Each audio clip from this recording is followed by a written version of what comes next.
What if I were to suggest that you play a key role in the awakening world?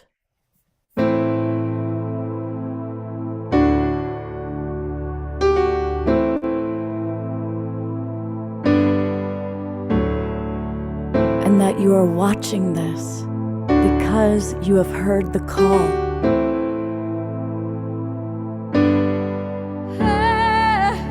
We can start right now by opening our hearts and minds.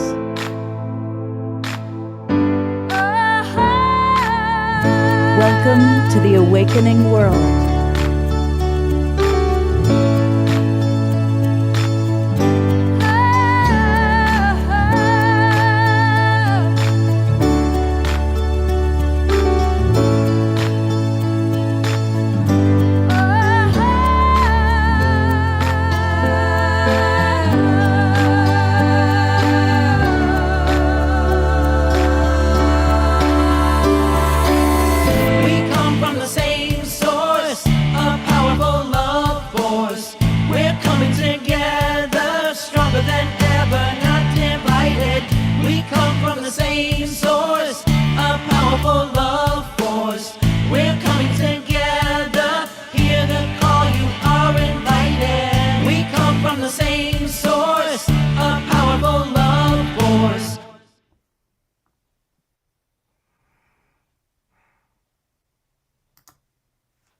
Good morning, everybody, and a very happy Sacred Sunday to you. I'm Love Coach Scott Katamas, and welcome. I want to welcome those of us who have come into our Zoom room. Let us know where you're from. And I want to welcome everybody who's watching on Facebook. That's most of you. So thank you to the Sign Network for carrying us out to about 100 groups and pages. Big thank you to Unify. We love our friends on Unify. And I will be checking periodically on my other device to see what's going on in the Unify chat box, and also anybody else watching. You know, if you can, come on into our Zoom room directly, because it's easiest for us to interact with you, especially if you're on one of the other Facebook groups and pages. And it's really, really easy. Just go to globalpeacetribe.com, and register. And as soon as you register, you're going to get the links to all of our shows. We do a show every Friday night, Saturday night, and Sunday morning. And we also do special events. And what we do is we'll take a topic, we'll take a theme, and we'll explore it over the course of the weekend. For example, last weekend, many of you joined us for our social and racial justice show. This weekend, we're exploring soul play. Now, Soul Play is a wonderful festival, and some of you have come to our previous shows this weekend, so you've had a chance to learn about it. But for those of you that are new, wait till you hear about this beautiful, wonderful festival that all of us who are participating today have been a part of. And deep breath. The masks are coming down. The pandemic, thank goddess, is winding down. And we can start connecting with each other. We can actually meet with people. We can hug each other. Like, this is happening. And I think for many of us, the Soul Play Festival, it's going to take place in the second weekend of June here in the wine country of Northern California. It's going to be a place where a lot of us are going to be able to come together and connect. And you're going to learn all about Soul Play today. So we've got three wonderful presenters, plus I see a lot of our friends like the Wild Abbot from Mystic Monastery. Jerry is with us. So welcome, everybody. It's great to have you. I'm going to start by bringing on board who's been kind of my co-pilot this weekend. This is Holly Burlett. She's the program director for Soul Play, and we'll look forward to hearing from Holly. But I'm going to briefly introduce our other two presenters, because we've got two other people that have been real mainstays at Soul Play. And this is Derica. And Holly, I'll let you share a little bit about Derica, because you've got a special relationship with her. Darika, what can I say about Darika? Darika has been helping us hold the container and create intention for what soul play is since its inception. She's been with us since the first event, and she is our mistress of ceremony, a reverend. She invites us into sacred space and reminds us what we're doing together and keeps us on point and gets a little cheeky with it sometimes as needed. So yeah, Great. Rika, Yeah, thanks for being. I've always enjoyed your presentations at Soul Play, and in a moment she's going to lead our morning meditation. But we have somebody else that I'm also really excited to get to know, and this is Odessa. And I'm excited because your work in somatics, trauma informed, and social justice, they're all hot points for the awakening world and the work that I do. And Holly, anything you want to mention about Odessa? Yeah, Odessa has also, she's a gem who has been with us for a while in different forms. And what I'd like to say about Odessa is I think we first met, or where I first remember meeting you, is definitely on the dance floor.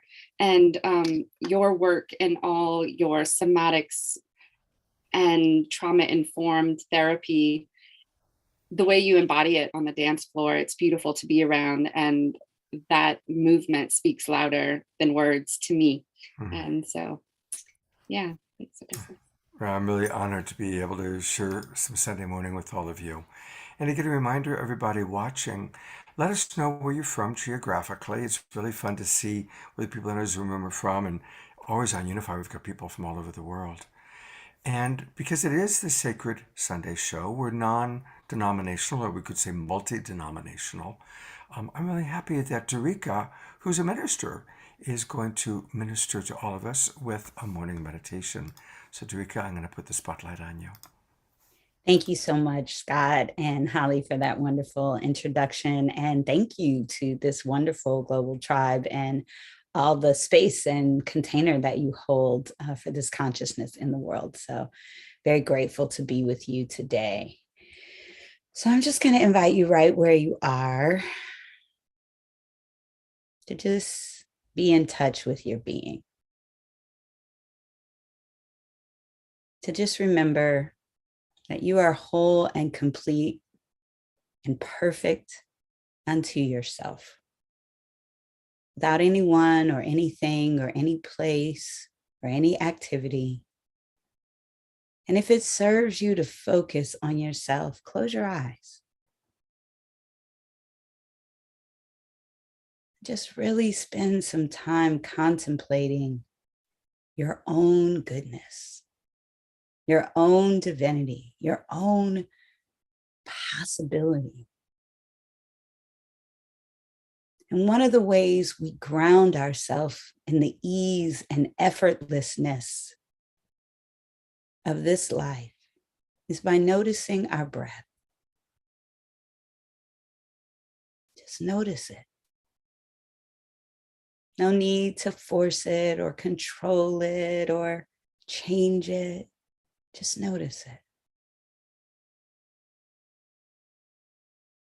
Because whether you have a deep, deep practice, deep inhale or fire breath, whatever it is that you do with your breath, even when you are completely at rest, it's working with you, for you, without all your trying and doing and striving. So just take time to appreciate whatever energy, consciousness you believe animates your body. Just take time to just give thanks for just that breath.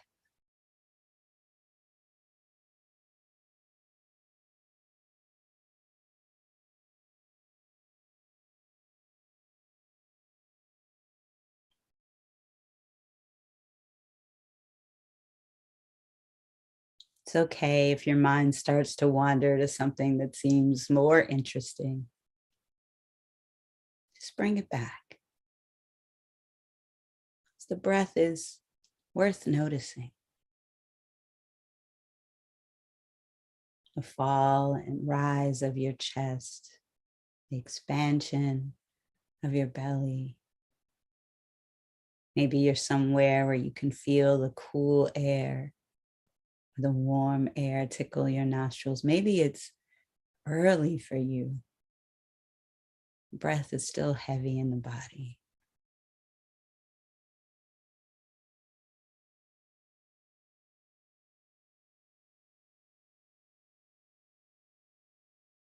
What would our lives be like if we took more time to notice something so simple and yet so awesome?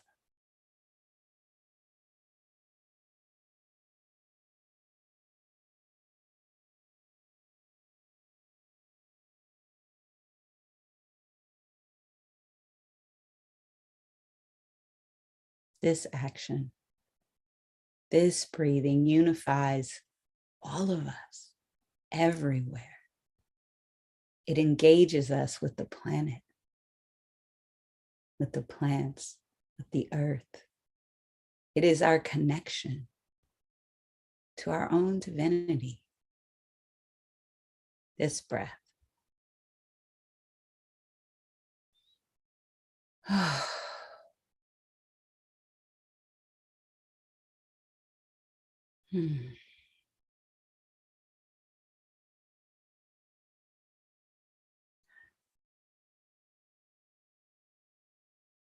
Sometimes it's a reminder that we're holding too tight.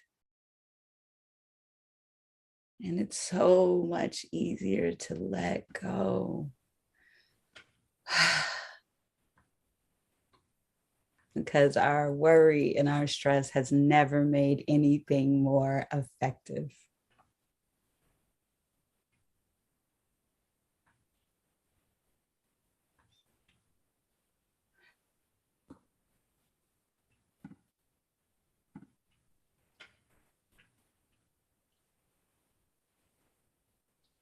Sometimes it's a reminder that life is exciting as it quickens and our heart beats fast.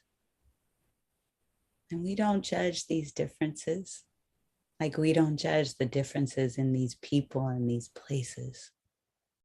This is the healing power that is stronger than war, stronger than pain, stronger than any force that opposes it. Just breath.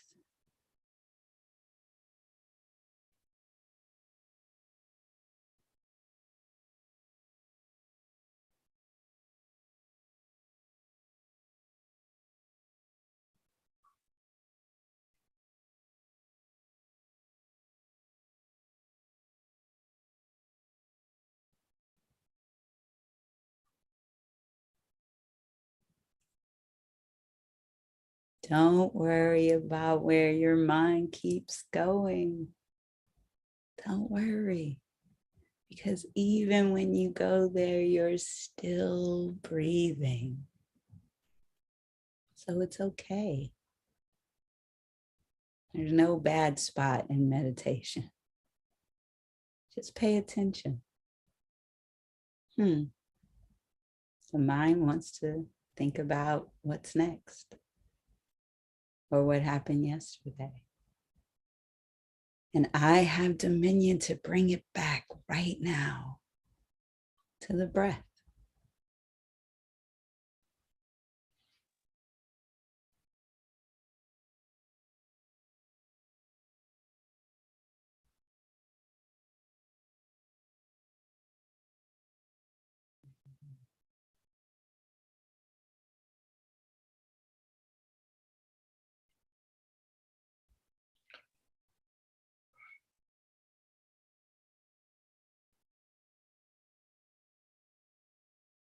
And as we come back to this time and space, notice the connection to the breath and the body, how it animates, enlivens, quickens the flow of our entire being.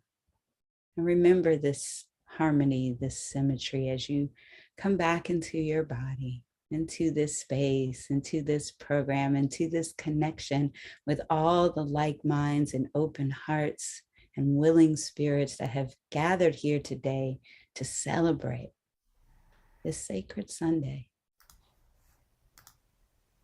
We come back now. We bring our breath and all of our thinking and all of our body and all of our divinity. And we give thanks for all of it. And we let it be. And so it is.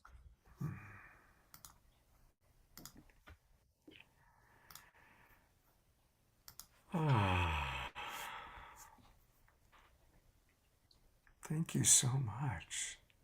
You're welcome. My pleasure. It's so beautiful to just remember to keep coming back to breath. And I chuckled every time. I think you were reading my mind, because every time I'd start to wander, you'd catch it. So I know that didn't happen for anybody else. It was just for me. Oh, thank you so much, Dorica. It's my pleasure. Thank you, Scott. So I'm going to bring Holly and Odessa back onto the spotlights. You know, you talked about presence, at least that's what I got out of it. And so I'd just love to open it up to Odessa and Holly for a moment about maybe anything that came up for you just now during this beautiful meditation and breath and presence. Anything you'd like to share on this beautiful sacred Sunday? The line that sticks out for me is definitely, has that stress and worry ever helped? It's like, oh man, so true. So true. Oh, Dorica, I love you so much. I love you too, Odessa. Thank you for that. And one of the reasons I love you is the way that you show up is so loving and so like you walk the talk of including it all. And, there's just this really beautiful gentleness you were offering us of like, it's okay. It's okay that your mind's doing the thing. And I think that kind of gentleness is, I'll speak for myself, is often lacking in my internal dialogue, So I really appreciate that invitation. Mm-hmm. Mine too. That which we most need to learn. Yes, thank you. Thank you. Thank you. In the spirit of inclusion, I'm going to read some of the comments that have come into our chat box. Wanda, who's a regular, she comes to us from Texas, writes, "May I have this dance of life with all to celebrate one another in the present." Hugs from Wanda. And Christine writes, "Gene Key 52, shadow, stress, gift, restraint, siddha, stillness. Our sacred holy breath is our best friend and keeps us connected to our eternal innocence and divinity." And our beloved Mystic Abbot Jerry writes, "It's a great day to serve the one." And he's coming from snowy Pennsylvania. I notice also from Unify, we've got people from New Zealand, Switzerland, Central Florida, New York City, British Columbia. So it's really fun. People from all over the world. Welcome, everybody. So our theme has been all about soul play. And so I'm going to ask Odessa and Dorica to share, what does the Soul Play Festival mean to you? And then the second question will be, how do you do soul play in your lives the other 360 days of the year? Odessa, would you be willing to go first? Sure.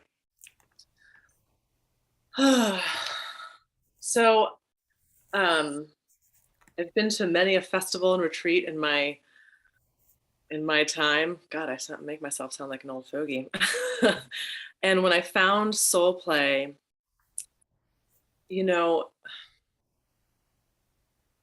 it helps me walk this edge of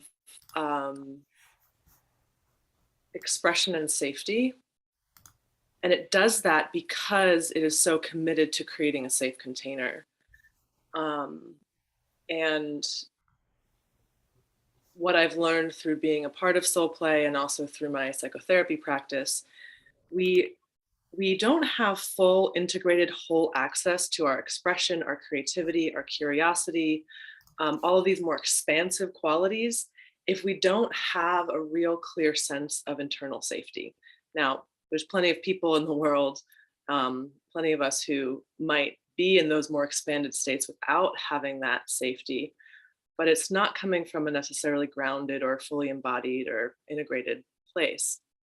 And one of the things that Soul Play really demonstrates in the structure and framework it creates for community is this commitment to safety through consent, inclusion, and belonging. And that commitment to tending to that safety allows me to have a full expression of my curiosity, my creativity, my sexuality.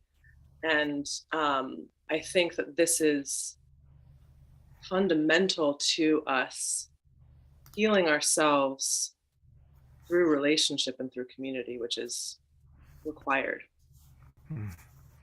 So, meaning that we need relationship in order to heal ourselves. So that's what it means to me. And then, I remember coming back from the Soul Play we had in September, which was so special, just like this little peek out of the pandemic, just a little moment of like, and really feeling this felt sense of myself being seen in community and this solidity of myself within this collective, and how much joy and potency and power was in that. And I carry that with me and try to find my way back, which has been challenging in very isolating times. But there's a little seed in there that I orient to on a daily. I really loved so much of what you just said. And it's always, when we're at Soul Play, it's like 4 days of heaven on earth. It's like, this is the way we want life to be, where it's safe and we're meeting new people and we're seeing old friends and we're in that beautiful environment of safety. And again, one of the things just to mention is that it's a drug and alcohol-free environment. And I always think it's just the right number of people. There's, between 600 and 800 people there. So it's, there's a fair number of people there, but it's still, there is a sense of intimacy. There's a sense, it's a very safe container. And then many people like yourself that are available to talk to if and when stuff arises. And when we feel safe is when stuff can arise. That's where we can look at our shadow side or the things that maybe we've been struggling with. Yeah. And I'd love to add something to that. As you're saying this, I'm reflecting, safety doesn't mean that nothing bad happens. Right. Right? Like, we're not saying that Soul Play is this perfect container where everybody, right? Like, actually, no, what we're saying is Soul Play is a container where repair can happen, where there's structures in place. And, we're working hard every day to improve upon that because we're not perfect. But it's a place where we strive to create the opportunity for repair when things do go awry, so that we know how to bring our relationships back into connection, and we know how to bring ourselves back into a sense of okayness. Beautiful, beautiful. I'm so glad you're here. I'm glad. And I'm also really glad that Darika is here. I'm going to put the spotlight on Darika. And love to hear kind of some of your thoughts, Darika. Awesome. Well, I love, the interplay with my sister Odessa, who is just so amazing. And she's pretty cool. She is very cool. Cool is for sure one of the words that always comes to mind when we talk about Odessa. And So for me, I would say soul play in a very personal way represents faith.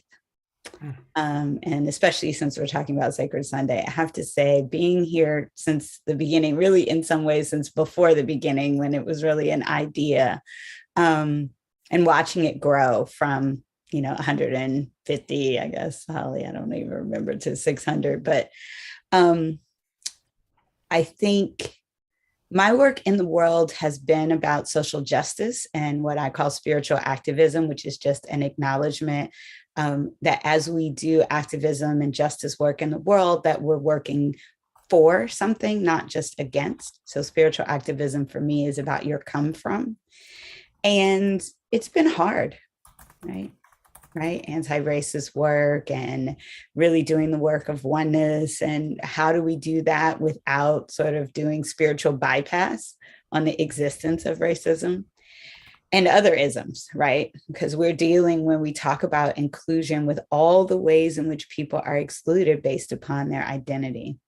But particularly racism is an issue that I've worked in my whole life, working within communities of color and between other communities. And this is my tribe, as it were. And I love what Odessa said, just to build on that, because what I have found here is a deep, deep commitment to not giving up, right? We're all going to make mistakes. And when I think about the distance that we've all come from where we started, it's pretty amazing. But I think when people come to soul play, one of the things that they're most charmed by is the way the leadership shows up. That you are going to find Holly and Romy playing in the pool. They are not going to just be workaholics, like back in the back somewhere, not living the experience. And what I hear from so many presenters is that soul play is a place where they actually go to workshops and they hang out and they relax. I relax at soul play in a way that I don't. Now, I'm the opposite of Odessa. I've never been to another festival, right? But I haven't ever felt like I needed to. I've been to all the soul play festivals. And, I've just watched, I talk about Holly all the time and the ways in which Holly has, she's come to me and said, hey, I want to have more people of color. I want to have more presenters of color. And even when I just didn't have the bandwidth to support her in that, she never stopped doing it. And Holly has introduced me to so many musicians and practitioners. I'm like, where did you find this amazing person? And this is what we hope for as we practice inclusion. It's the idea that people are saying, this is my responsibility. A moment happened at Soul Play last summer that I always end up crying about something about this amazing group of people. But a moment happened last Soul Play where Romy I was sort of kind of, turning my light down a little bit, which I never do because I'm the goddess of ceremony. So it's like big, big welcome, big, big closing. But I was having this moment where I was kind of like, well, Odessa and I and the inclusion belonging team, we're not like, we shouldn't be in the front being thanked like all the people who are, coordinating all the volunteers and doing all of these different things. We work, but like the people who show up and build the tent and all of that. And Odessa helps with everything. But I was like, I don't know if we should be on the same stage as those people. And Romy said to me, but isn't what we've been talking about making a place at the table, right? Isn't that what we've been saying this whole time, is that if we want this work, this inclusion to be centered, we have to make a place at the table. It's not just going to happen organically. And when I think about the way, as Odessa talked about, this community has held its own growth, that's faith for me, right? We're all in the world trying to figure this out.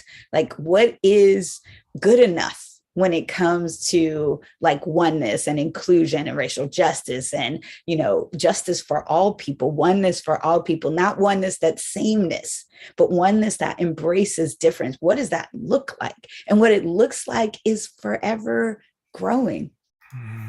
It's forever growing. And that is an incredible thing to witness people who are committed to falling down and getting up and falling down again and getting up, because it makes it okay for me to fall down, to fall down on other issues of identity, on how are trans folks feeling at the, like I've watched, Odessa bring issues, and Odessa calls me and is like, I got this issue. And I'm like, okay, I don't have to be the squeaky wheel. This is what so many people of color feel like, is that I always have to be the one to speak up. And in this community, people feel like they can speak up, right? People come to me and they're like, I don't think there's a place for it, this and this and this. And I'm like, okay, good point. Let's figure out how to make that place.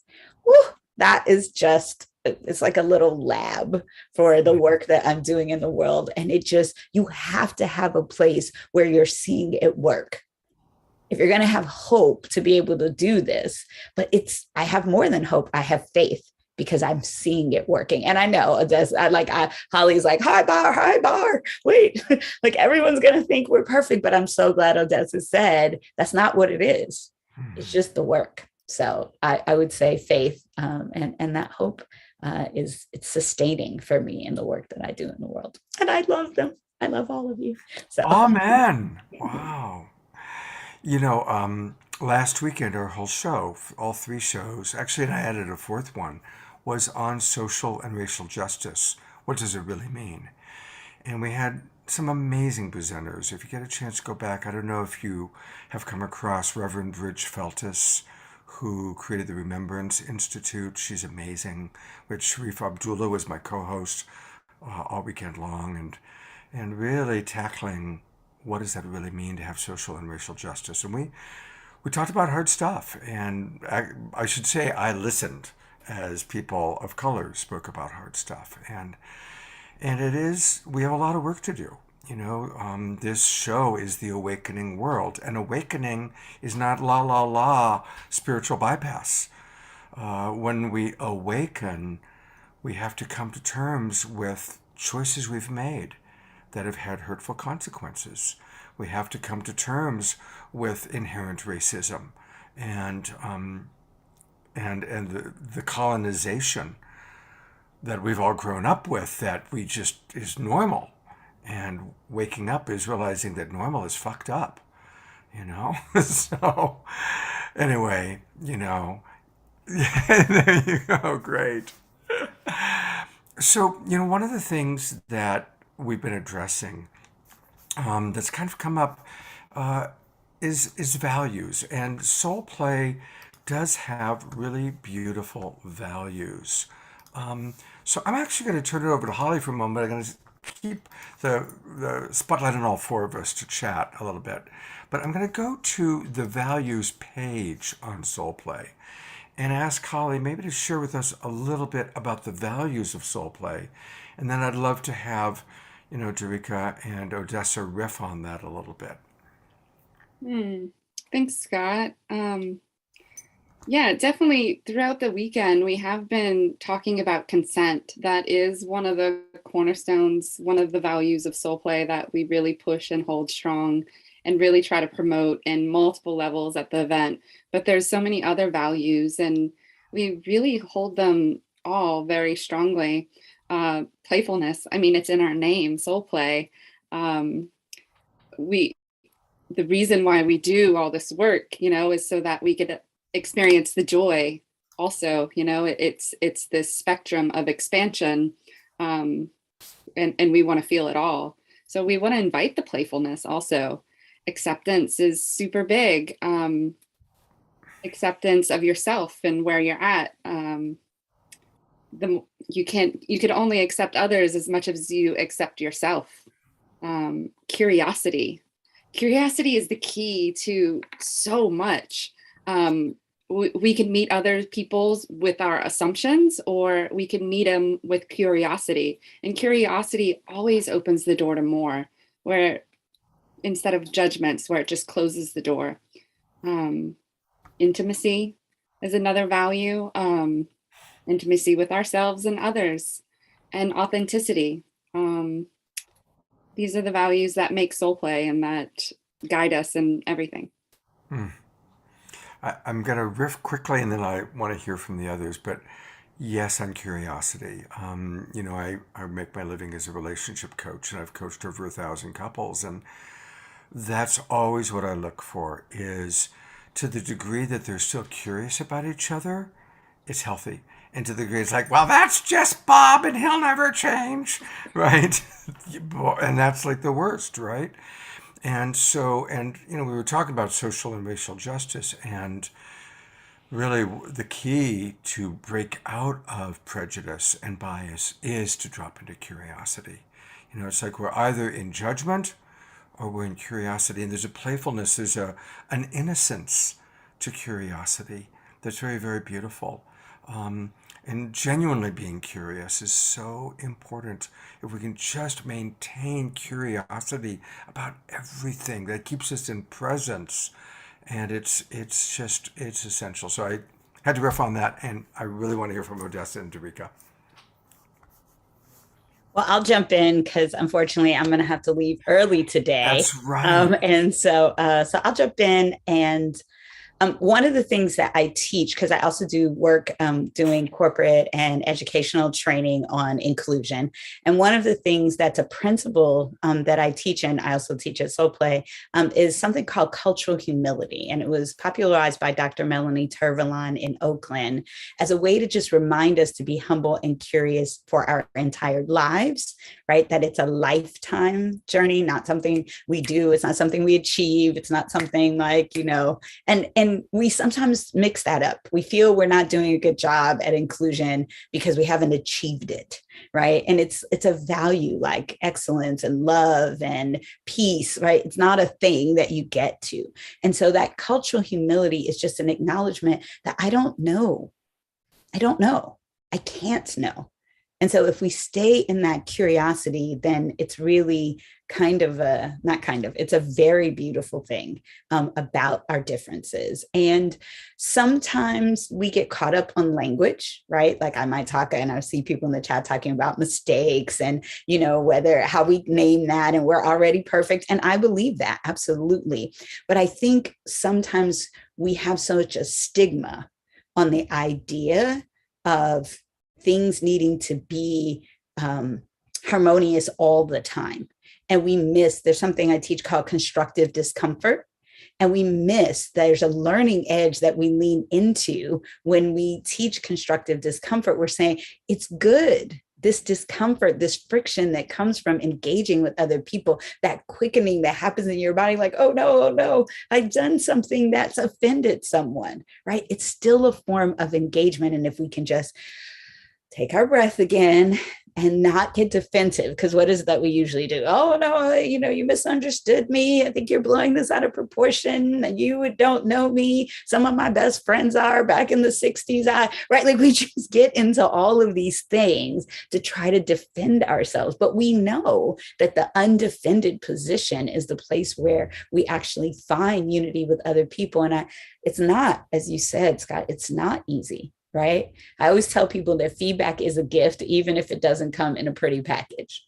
So when someone has the courage to tell you, I was offended by that, right? The opportunity to stay humble and curious about why, rather than shift the attention to you, either in your defense or even in your apology. Sometimes we get very effusive with that. And it's like, oh, I'm so sorry. And now I feel like even as the person who's experienced the offense, I have to take care of your feelings. So it can be a lot, but it's a practice like anything else. And as we continue to practice that curiosity and that humility and all of these, the acceptance and the consent, right? Because consent is, we talk about it in terms of sexuality and gender interactions, but it's also there in the way we engage people of other races and identities. They're like, for a long time, I had long locks and people would touch my hair. Right. And it's such a thing. They would touch my hair and then say, oh, wow, your hair is so amazing.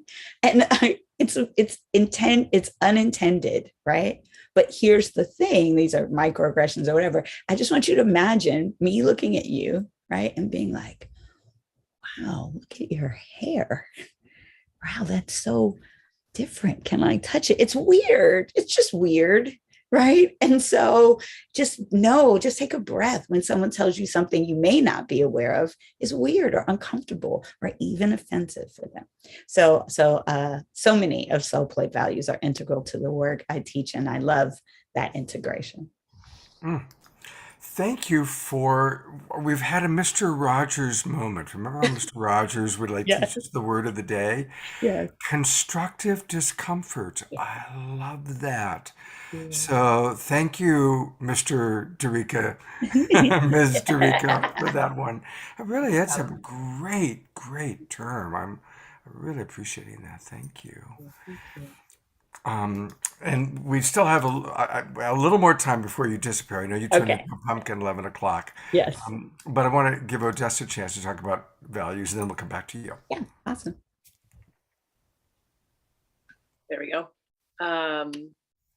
So yeah, I mean, yes to everything Derica says, always.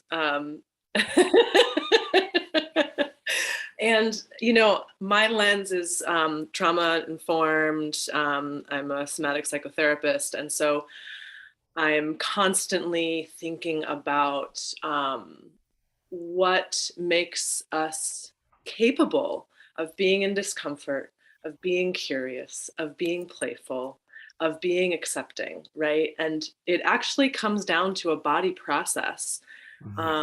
And a lot of the work that I'm interested in right now is trauma-informed racial and social justice, which is looking at what is our body's capacity to be in discomfort, and what's the personal work that each of us have to do in order to show up to these conversations. And a lot of, what you hear, a lot of the terms that have emerged in these conversations, like tone policing and white tears and fragility, and those are the ones I can think of right now, but basically all of them have an origin in the body, in an experience that I think, and this is a gross generalization, it's not based on any research, it's based on my own anecdotal observations. I think in people who have white skin privilege, shows up as a lot of freeze. Shows up as a lot of, and the freeze is where shame happens, it's where denial happens, and it's where there's a lack of curiosity and a lack of playfulness, right? Playfulness and curiosity show up when we are in what's called the social engagement system in polyvagal theory, Stephen Porges. When we're in the social engagement system, we're relaxed, we're calm, we're regulated, we're in safety. And it's then that we have access to connectivity with other humans, play, curiosity. And when we're triggered, when we're in our fight or flight or our freeze, those capacities go out the window. Those capacities don't exist on a neurobiological level, right? So this stuff is in our bodies, it's accessible through somatic and embodiment practices. And I love that, Soul Play's values are really giving us these different windows to find that safety, right? So for some people, like having that consent conversation and being like, okay, I have these parameters and this is going to make me feel like I can step into a little bit of edge. Whereas somebody who might be feeling a little bit more freeze in their system, like what happens if you dip into a little bit of wiggle, a little bit of playfulness, a little bit of to just unstick that, right? So there's different ways that we can move out of our kind of chronic trauma, which living under colonizer, white supremacist capitalism, we all have a collective trauma of how we engage in our power. So, finding creative ways that we can kind of unstick that to come into equitable, genuine connection. And I think that, this is my lens that I'm looking at why soul play is so on the money. I'm geeking out on what you're sharing. I really am. It's like, wow. There's something that came up for me, and I've brought all of you back on for the next question, but something that I've noticed is that when any of us go into guilt, what you said about the freeze, we go into freeze. And what happens is people who feel guilty spend a lot of time in freeze. And when we're in freeze, obviously, we aren't able to connect. We aren't able to be present. We're in freeze. And the irony is that underneath guilt is the beauty of our unmet need for care. And so a way out of the freeze that comes with guilt is to find the beauty of our care that's underneath that. I always like to say to people, hey, congratulations, you feel guilty. You're not a sociopath, right? Right? So we'll start there.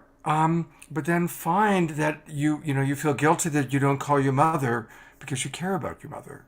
You feel guilty about, I loved your term, white skin privilege, because you care about other people and you want there to be a change. You want there to be social and racial justice.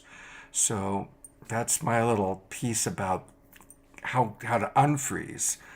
Won't work for any of you that are sociopaths who might be watching. All right, so before we lose Tarika to her church, which is a wonderful place to be going, the next question is acknowledging the suffering in the world. And, we're talking about soul play. And we also recognize there is a tremendous amount of suffering in our world right now. I think all of us know people that are struggling. Maybe we're struggling. We know people that are having health issues. And then all of a sudden, a war in Europe. I mean, who thought we would hear words like that in contemporary times? Like war in Europe? No, that was a previous century. But it's happening. And it's in our face. And so in light of the very real suffering, and most of the people who watch this show are empathetic and, compassionate, how can we play? How can we have joy when there's so much suffering in the world? And so we'll start with Tarika, and then I'd love to hear from all of you on this. Awesome. Fabulous. Because we have to. Right? How else will we be able to sustain the very difficult, very important work that we have to do in the world? Like, this is the thing. One of my mentors is Reverend Deborah Johnson from Inner Light in Santa Cruz. And she talks about this thing, the fire triangle. And she talks about our work in social justice as having three pillars like a fire: oxygen, fuel, and spark, fuel, heat, fuel, and oxygen. And often they call me the irreverent reverend. I can be the heat. I can just come in and, and if you're frightened or upset about people being angry, if you're not angry at what's happening in the world right now, you're not paying attention. But it's what you do with the anger, what the come from is, right? So that spark is what gets our attention. Right? We've been doing peace marches in Oakland forever. But when I was working after Oscar Grant was murdered and, there were cars on fire, right? Nobody came to broadcast the peace marches, right? And we just have to be honest about that. That's the war is getting our attention. But the truth is we have never stopped having war on this planet. And some people are kind of a little hurt that like the war in Europe is like, super crisis. But all the wars that are going on and the people who are being hurt in other parts of the world, especially people of color, haven't been in the spotlight, right? And it can be hurtful. We got wars going on in Oakland. When they did a research on the kids in Oakland, they found that they didn't have PTSD because they didn't have the P. They weren't post-traumatic. They actually are going through the trauma of war on a daily basis. So we can have judgment about what's happening in that community, but we got to have a fire, right? But we also need fuel. And that's where so many of us come in. How do we sustain the work? How do we care for each other? How do we have the somatic practices that allow the joy, as you asked, that allow for us to keep going? And then the last part is oxygen. And the other part of my reverence, I think, is the vision part. We have to. Spiritual activism is about understanding what the vision is. So often we talk about justice or peace, and we don't even have a vision in our mind of what that is. So what exactly are we working towards? And I do a lot of work with people on having a vision for that. Van Jones likes to say Martin Luther King had a dream, not a complaint. Right, you got to have something that's in front of you. So that is how I think about and contextualize. Joy is the fuel, right? Joy is the fuel. Yeah, thank you for that. And, I want to own and acknowledge I'm an example of that person that the war in Europe has impacted me. I have friends in Ukraine, I have clients that are facing starvation. And I have had so much more care for that than I did for what was happening in Syria. I read about Syria, I read about Somalia. It's like, oh yeah, there's something horrible going on there. But yeah, because it wasn't in my realm in the same way. That's okay, right? Again, I am the person who's going to be like, nobody expects you to just focus on every single war and have like donate and blah, blah, blah. But I do want people to reflect on why it's so much more in our face than other conflicts. Totally.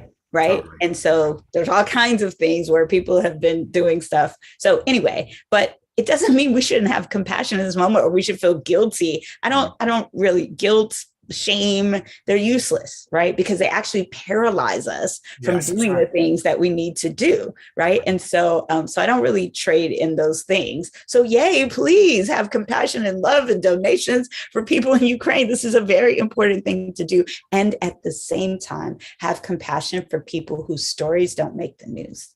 That's right. That's absolutely and who are criminalized, right? For some of the very same things that we feel compassion for, right? So I could talk about that political side all day, but I won't. No, thank you. Because it is important for us to just keep waking up, and it's like the peeling of an onion. It gets bigger and bigger. Darika, I am going to your website, and now that our awakening world audience has fallen in love with you, and they're going to want to know how they get more of Darika. Tell us a little bit about what do you provide? How do people reach you, and what are some things that you offer? Well, so here's the interesting thing, actually, when I think about what I should have shown. So I am a minister at the East Bay Church of Religious Science. So ebcrs.org is a place where you can see me, or my Instagram, Darika Speaks, where you can see what I'm doing. That what you saw there, the website, Darika Speaks, is going to give you an introduction to more about who I am and what I say and things in the world. I have a business inclusion design group where I am hired by corporations and universities to come. But if you just want like the free access, I preach once or twice a month, and EBCRS, East Bay Church of Religious Science.org. Sorry, Scott, I should have told you that earlier, which is where I have to leave and go to, is a place where I preach frequently. And I also have a YouTube, Darika Speaks. So you can find me, Darika, Dereca, pretty much everywhere, Twitter, Facebook, or Darika Speaks on Instagram or on the web. And do you do private coaching? Like if somebody wants private coaching? Not at the moment, because my schedule is so busy that I can't even stay here as long as I want. But I do. Part of the reason why I preach, even though I'm the president of a consulting company, is because I want to be able, and part of the reason why, let's focus on soul play, part of the reason why I'm such a part of that community is because I want to offer what I have to the world without a barrier of you got to hire my company, right? And so that's where the ministry comes in, is I show up in that space so I can interact in ways like this. And I want to say thank you so much. Come hug Darika live at Soul Play. We did find, thank you, Holly, for pulling it up. So here is, Holly, you're amazing. So there you are. How to forgive yourself. Yeah. About the most important thing we can start with. That's what Odessa, thank you for the compliment, is talking about. We all need some forgiveness. And I say I'm trying to close the gaps between the pews and the pulpit, that whole idea of the sage on the stage, right? Like, no, I teach that which I most need to learn. Right. And so that's how we have to do this. And yeah, so I just want to honor you, Scott, and thank you for having me and my beautiful, amazing sisters, Holly and Odessa. I love you so much. And I can't wait to see all of you who are watching at Soul Play, so we can delve more into all the intricacies of being together. Thank you. Thank you so much. You. All right. Okay. Wow. Yeah. Beautiful, beautiful, beautiful wisdom and beautiful soul, and such a perfect, I mean, all of you are such examples of what we experience in Soul Play. Imagine being with 600 people like Holly and Derica and Odessa. So, Odessa, love to kind of hear kind of any thoughts that you want to share on anything that we've been talking about, you know. What was the last question that we were in? We were talking about Soul Play's values, and how, you know, those values show up in our lives and at Soul Play. Oh, and then we were talking And finding about joy. joy piece. Yeah. Finding joy even in the time of all the suffering. Yeah, I'd love to piggyback on what Derica was saying. You know, for me, that question has two answers, and it's privilege and resilience.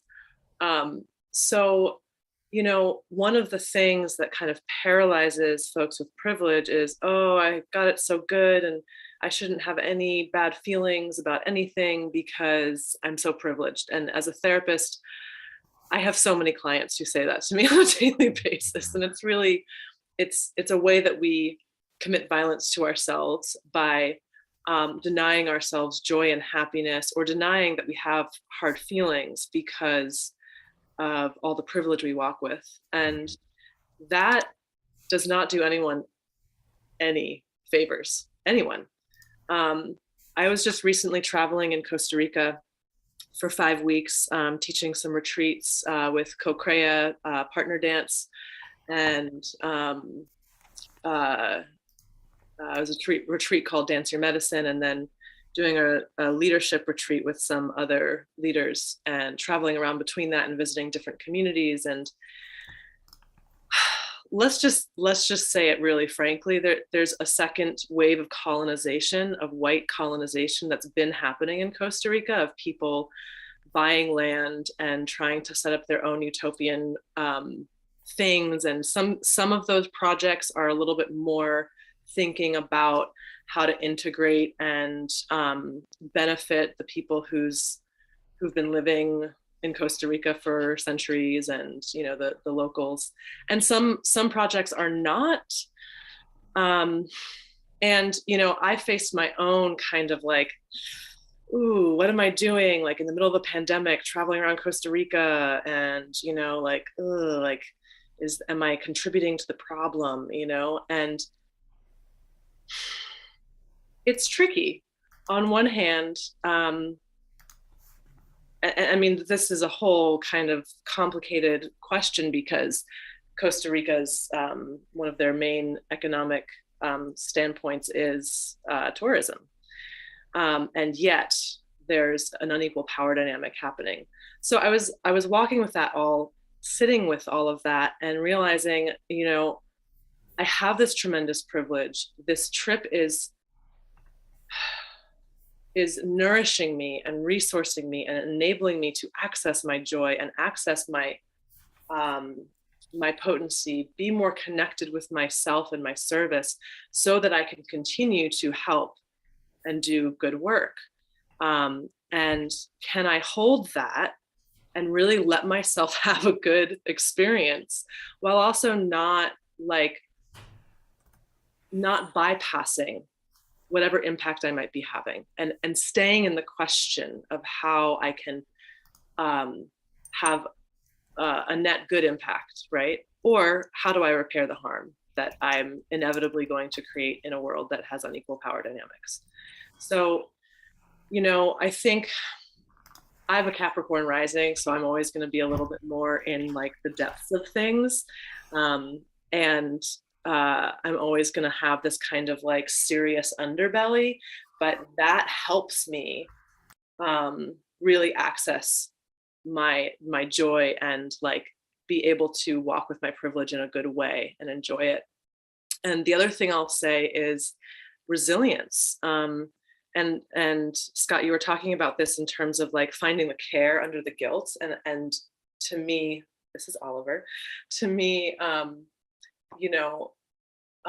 finding that care is part of our resilience, and being able to access our care, our joy, our positive feelings. That's resource. That is a way for us to step out of the stress complex that we will find ourselves in otherwise. And accessing that resilience, accessing those positive emotions when it's not a bypass, when it's a true expression of something, can actually fortify us for showing up to the challenging work. Right, Oliver? Beautiful. Oh, thank you for that. And it's a constant balance, isn't it? Noticing, because all of us have our defense mechanisms, which of course can be a spiritual bypass. I do it. We all do it in different ways. And so it comes back to that thing of, finding the power of the discomfort. It's like, oh, wow, what's my edge? What's going on for me now? And your work in somatic therapy, one of the things that I'm always encouraging when I'm working with couples especially, notice what are your early warning signals? Before you go into the red zone, what is it, do you start to contract? Does your voice get higher? I'm sure as a coach you notice, I can tell what's going on with people by the tone of their voice. The tone of the voice tells me when they're getting triggered, right? So it's okay, let's slow down. Let's come back into breath a little bit. And so there's so much for us to learn, and we're all learning together, which again, bringing it back to soul play, is what's cool, because you kind of go from one tent to the next, learning, and then you dance it through, and then you go and you learn some more, and then you dance it through, or walk it through, or jump in the pool. And we have a lot to learn. Again, this is the awakening world, and we as human beings have a lot of awakening to do on so many levels, And so we do have to find that balance of learning and growing and playing and jumping in the pool or dancing. Yeah. Holly, thank you, first of all, for bringing these amazing people on. I really enjoyed this weekend. And what are some of your thoughts? What are some of the things coming up for you in this moment? Or in response to that question about joy versus the suffering? Yeah. Let's see what I want to say about this.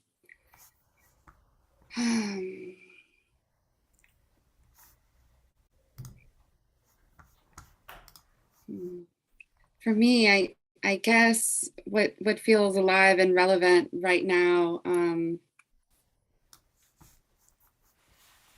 is the bouncing back between the joy and the suffering. The suffering reminds me that, oh, I need to take care of myself and I need to focus on joy. And the joy reminds me there's so much suffering in this world that I need to give back.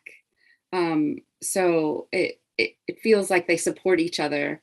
And just speaking with or hearing Darika and Odessa and the depths at which, just feeling their work and what they bring to this world, and how much of a blessing it is to bring all this and package it into a 4-day, super potent, transformational weekend for people.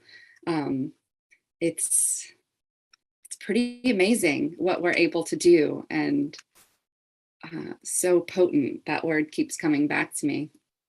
And I guess where I am personally, I'm feeling the vulnerability in it, because while we invite participants to come for the 4 days, and that is their journey, for me as program director, my journey is 6 months. And, these conversations are reminding me of how grateful I am that this is part of my job, that this is what I get to do. And wow, what a gift and what a responsibility it feels like. Yeah. Mm. Both. Yeah. You know, our people have gotten to know you over the course of the weekend, and of course, our main focus is on soul play. But you also work with, as a course manager for Strozzi Institute. So let's get to know the other side of Holly. Tell us about that work. Fun. Yeah, you know, in a previous life, gosh, 12 years ago now, I was an internal auditor for a bank. I was in corporate America, and luckily I got off that train and I found this transformational work. It was looked like festivals first, bringing more into the world that I know I wanted for myself, creating these environments for transformation. And recently, I just started working with Strozzi Institute, and they also offer transformation for folks. And it looks like somatics education, so helping people to find what's happening in their body, what feeling is happening, so that they could lead a more purpose driven life, and um, get off the patterns that they might be stuck in. So in some ways, it's very similar to my work with soul play. It's helping people feel supported and full in their lives. And I was so blessed to come across Strozzi Institute with such similar values and powerful transformation potential. So that's what I get to do with soul play, where soul play happens once a year. And I do all this work for the big shebang. With Strozzi Institute, we hold courses online and in person on a regular basis. So I'm getting to see in smaller bites transformation happening and getting to be a part of organizing that.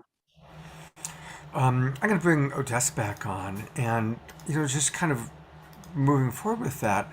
So all three of us are in the transformation field. We're all in the change business. I always joke that yes, people hire me to change their spouse.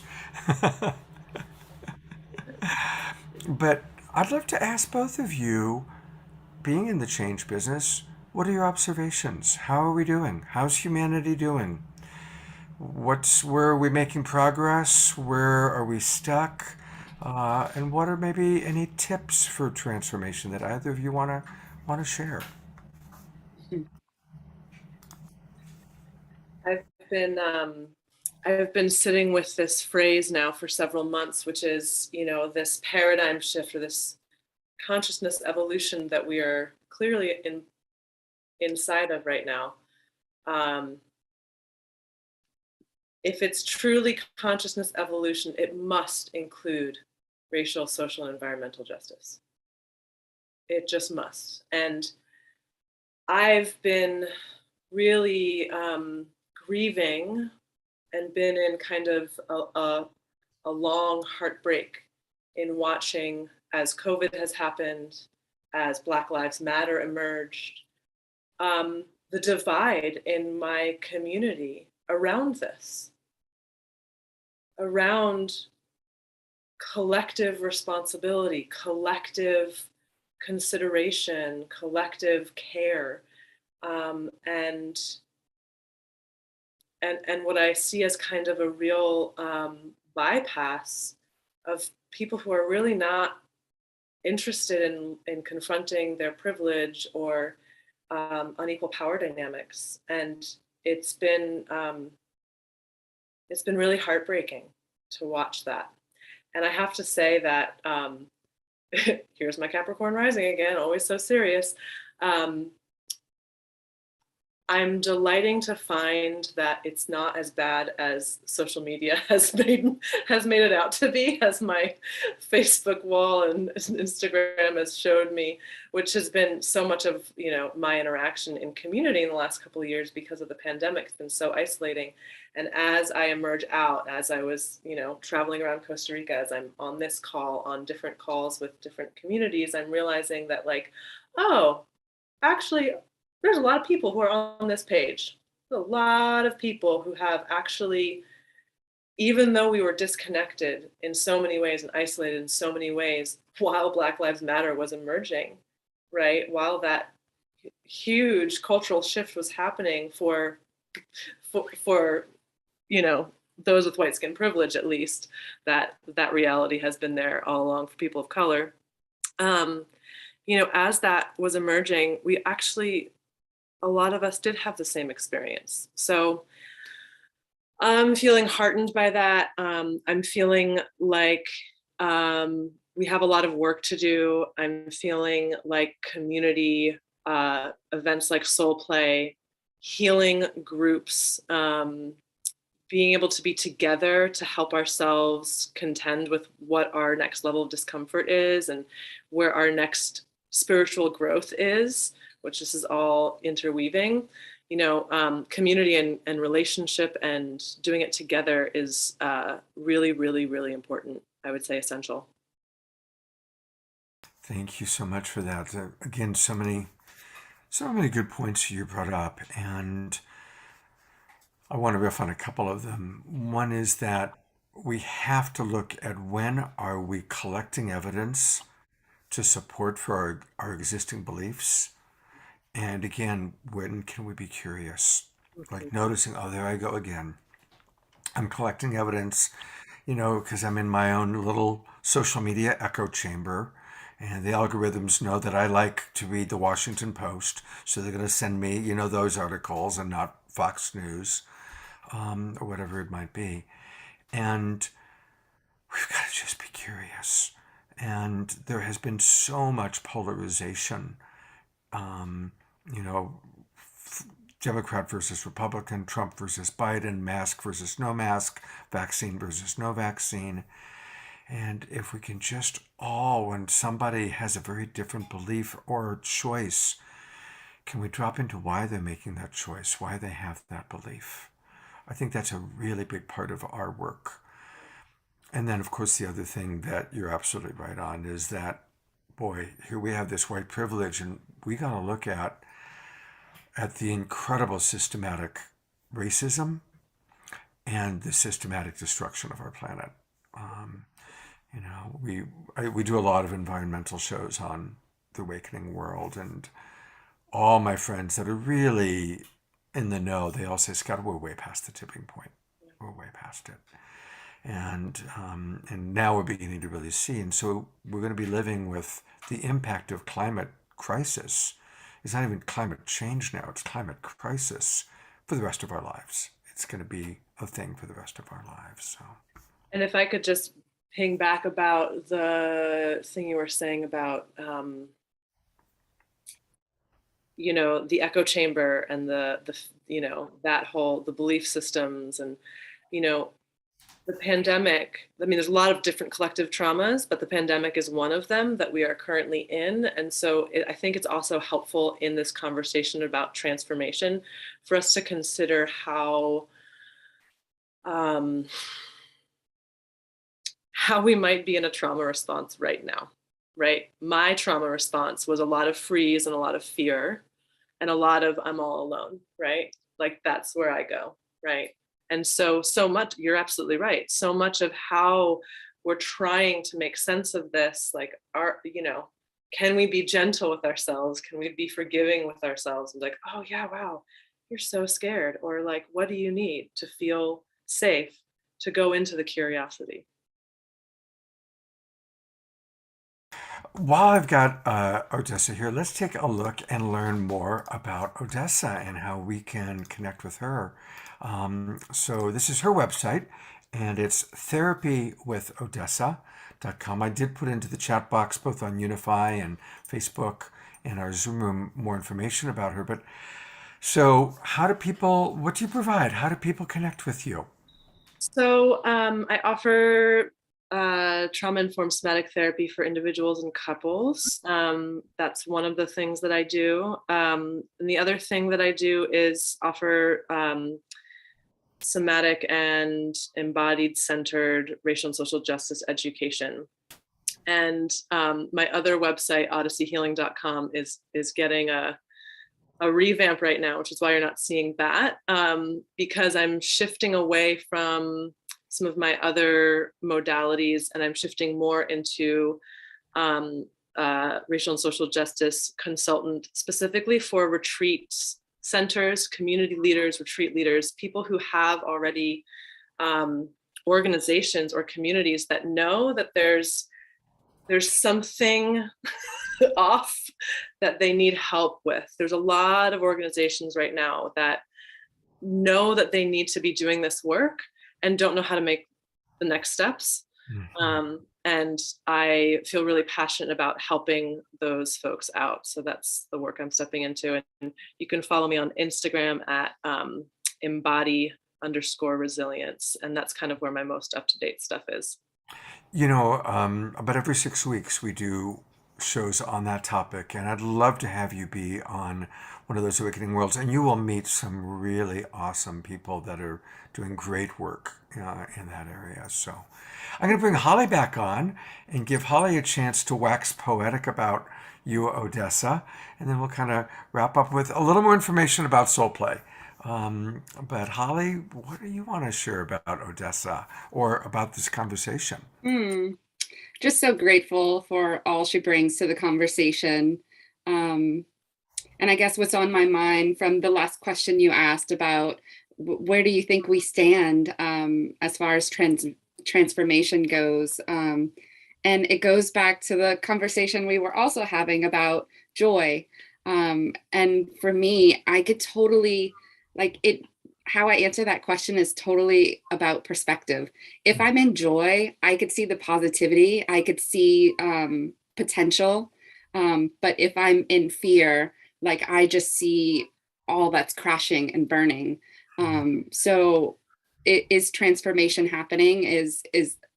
Are we on a good path forward? It's perspective. And also with that, the scale of change takes a long time. We've been in this cycle for a long time, and it's not going to happen overnight. Our lifetime, our lifespan is so short compared to what it's really going to take to be changed. So yes, we're putting one foot in front of the other, and yes, I could see positive things happening and growth and expansion. And on our human time scale, it's hard to really see potential, but we have to keep dreaming, right? We have to keep that vision and dream. Beautifully stated. Well, soul play. I've put into the chat box again all about joining soul play, and Holly is offering a $50 coupon, but you got to do it by tonight. You got to register by tonight to get the $50 off. Use the code Awakening World. And again, we're going to go one more time just to the Soul Play Festival website. And I really look forward to seeing a lot of you there. We've been building the Global Peace Tribe over the last 2 years, and I'm looking forward to meeting a lot of you, hopefully in Cobb, in California. It's near where I live. And again, it's north of San Francisco. It's in the wine country. And just go to soulplay.co, soulplay.co. And all sorts of wonderful people are going to be there. People like you've met today, Odessa and Darika and Holly, myself. It's going to be quite beautiful. A couple of things. I want to just read a couple of comments that came in from our friends. Jeffrey Kohlberg writes, "Lovolution is the solution. Centered in the divine we grow, our soul from the peace within, with a joyful spirit connected to the universe as infinite beings." Thank you, Jeffrey. And Monica, who I think is in Sweden from Unify, writes, "Listening to you, I'm feeling called to participate and become more aware of myself. This is all that I can offer." So thank you, Monica. That's a lot. That's a lot. All right. That's how we do it. That's how we do it. That's how we do it. Well, I want to thank you all so much for being with us. And everybody, remember that you can share this out. If this has touched your life, share it out. Next weekend is our spring equinox really celebration. And we've got a lot of wonderful presenters. We're going to be hearing from the Evolutionary Leaders Network, all about a peace and unity synergy circle, where we can become very active in creating peace, not just praying for peace, which is important, but actions. We're going to hear from the Twin Ray. We're going to hear from Louisa Stowe and the Weevolution. And so we've got great things planned next weekend, so definitely join us. And last thing I always say on my Sacred Sunday show is we can make any moment sacred by choosing to see the divinity. Let's just all try and do that this week. How can we see the divinity in somebody that maybe we're judging, or a situation that we're judging? How can we see the divinity in a person or ourself, especially when we are noticing that judgmental mind? That's how we make any moment sacred. So let's all do our best to see the divine in all, to find that balance of play and empathy and compassion. And I'm grateful that we all get to learn together and grow together and to help create this awakening world.